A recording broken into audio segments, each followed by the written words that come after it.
안녕하세요. 미세먼지 먹고도 잘 사는 법의 저자 한의학 박사 이전우입니다.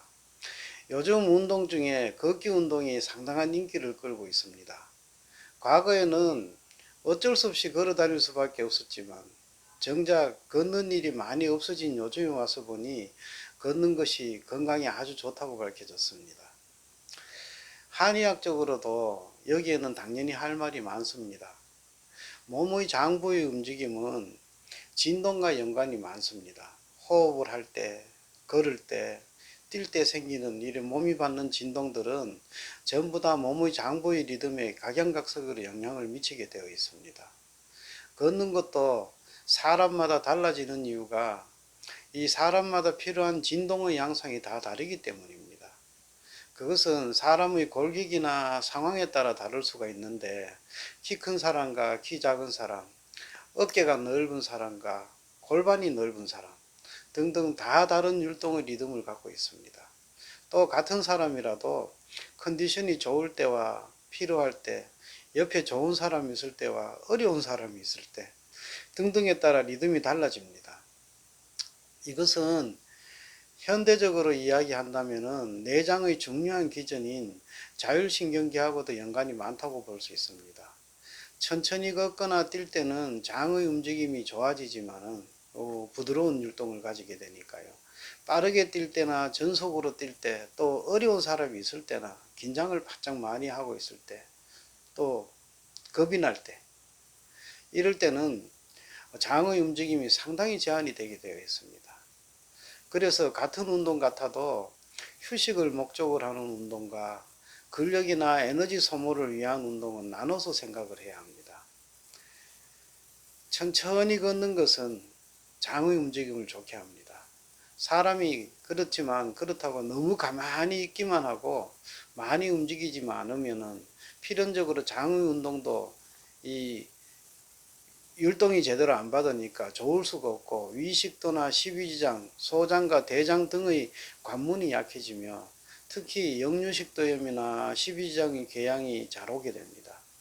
스트레스가 다들 신경 써서 고민하는 것이나 아니면 정신적인 자극만 다들 생각하시는 분이 많은데 그것보다는 절대적인 이런 경우에는 절대적인 운동의 부족이라고 하고 싶습니다. 한편 운동을 한다고 식사 후에 바로 과격한 운동을 하는 것도 그야말로 병인이 될 수 있습니다. 그것은 순조로워야 할 장의 움직임에 과격한 운동이 방해가 되기 때문입니다. 화를 내거나 두려워하거나 긴장을 하게 되는 것도 같은 이유로 소화에 방해가 됩니다. 그래서 식사는 편안히 즐겁게 해야 되며 식후에는 배를 서서히 문지르면서 천천히 걸어가는 것이 소화에 도움이 됩니다. 만약 앞의 이유로 장의 리듬이 흐트러진다면 만성 소화불량이나 변비나 과민성 대장 증상 같은 질환들이 시작이 될 수 있습니다. 우리가 운동을 해보면 운동을 하는 사람마다 전부 다 폼이 다 다릅니다. 그렇듯이 걷는 것도 사람들마다 다 가지각색입니다. 걷는 모습을 자세히 보면 땅을 이렇게 밀고 나가는 발과 이렇게 뒤에 따라가는 발, 이렇게 밀고 나가서 따라가고 이런 발로 나뉘어져 있습니다. 흔히 보면은 오른손잡이는 왼발이 주도해서 나가는 발이 되고 오른발이 따라가는 발이 됩니다. 그것은 오른손을 쓰기 위해서는 왼발의 중심이 실려야 하기 때문입니다. 몸을 중심으로 팔과 다리는 대각선으로 참 많은 연관이 있습니다. 흔히 왼쪽 어깨가 안 좋은 사람들은 오른쪽 골반에 이상이 많이 생기는 이유가 됩니다. 평소 걸음걸이에서 바르지 않은 자세가 오래되면 이 근육근들의 텐션이 달라지게 됩니다. 그것은 결국 척추에 영향을 미쳐서 자세가 왜곡이 되게 되어 있습니다. 이것은 중심에 있는 척추들에 영향을 주는 어떤 근육군들도 마찬가지입니다. 가장 치명적이고 전신적인 균형에 영향을 많이 주는 것에 턱관절이 있습니다. 턱관절의 균형은 아주 중요한데 쉽게 알아보는 방법은 음식을 먹을 때 어느 쪽에서 많이 씹게 되는지를 생각해 보면 알 수 있으며 또 고개를 이렇게 돌릴 때 어느 쪽으로 안 돌아가는지 그것도 보면 또 알 수가 있습니다. 만약 이빨이 한쪽이 없거나 아니면 한쪽의 치통으로 음식을 불가피하게 반대쪽으로만 먹어야 한다면 빨리 치과에 가는 것을 추천합니다. 그리고 목의 이상은 골반의 반영이 잘 됩니다. 그 반대도 마찬가지입니다. 경추의 움직임과 골반의 상관관계는 학계에서도 이미 정설로 굳어가고 있는 중입니다. 그래서 골반 내지는 고관절의 부드러움의 중요성은 아무리 강조를 해도 지나치지 않습니다. 무릎이나 발목이 아프면 다들 그 무릎이나 발목이 고장난 것으로, 그것이 고장난 것으로 알고 있는 경우가 많습니다. 실제로는 그런데 고관절이 안 좋을 때 나타나는 경우가 거의 6 내지 80% 정도는 되는 것 같습니다.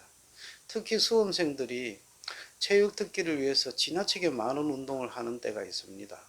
그때 오는 무릎 관절의 부종은 제가 겪은 거의 전부가 고관절을 치료해서 나왔습니다. 거의 100%였습니다.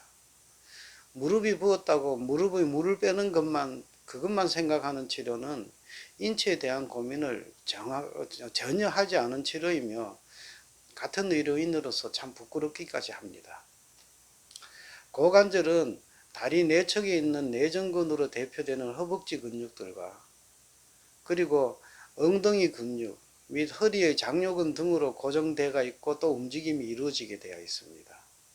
그러다 보니 고관절의 근육들은 필연적으로 허리와 다리의 움직임에 영향을 주고받게 되어 있습니다. 평소의 걸음걸이를 바르게 한다면 고관절을 오래도록 부드럽게 유지를 할 수가 있고 그나마 약한 허리와 무릎을 오래도록 서먹는 방법이 될 수가 있습니다. 그래서 고관절 운동이 중요한 것이며 평소 바른 자세로 걷는 것이 가장 간편하면서도 중요한 허리 무릎을 지키는 적극적인 방법이 될 수가 있습니다. 걷는 요령은 첫째, 아랫배에 힘을 주고 턱을 이렇게 당겨서 시선은 전방 한 5, 6m 정도를 보면서 걷습니다.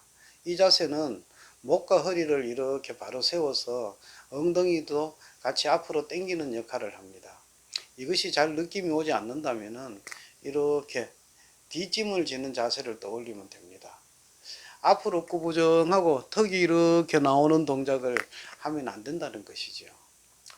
둘째로 발을 차고 나가는 동작은 뒤꿈치가 이렇게 먼저 닿고 발 옆면을 딛고 엄지발가락으로 이렇게 차고 나가는 이 동작이 중요합니다. 이는 발의 아치가 스프링처럼 활동을 할 수 있게 합니다.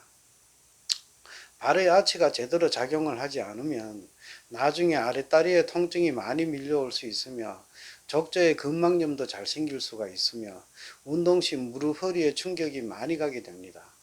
특히 엄지발가락으로 차고 나가는 동작은 아주 중요합니다. 그리고 셋째로 무릎은 쭉 뻗은 상태에서 약간 구부려야 하는데 만약 뒤로 이래 과신전이 된다면은 무릎이 상하기 쉽습니다.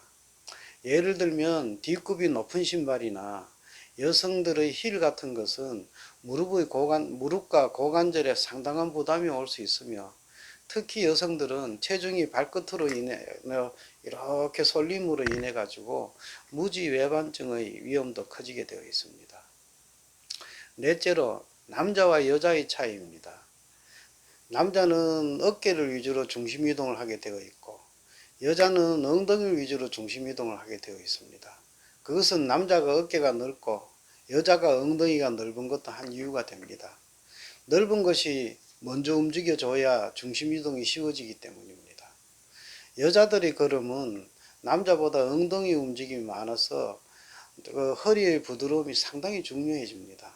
만약 남자가 여자처럼 걷게 되거나 여자가 남자처럼 걷게 된다면 위나 장이 약해진 경우가 많으니 치료가 필요한 경우가 많습니다.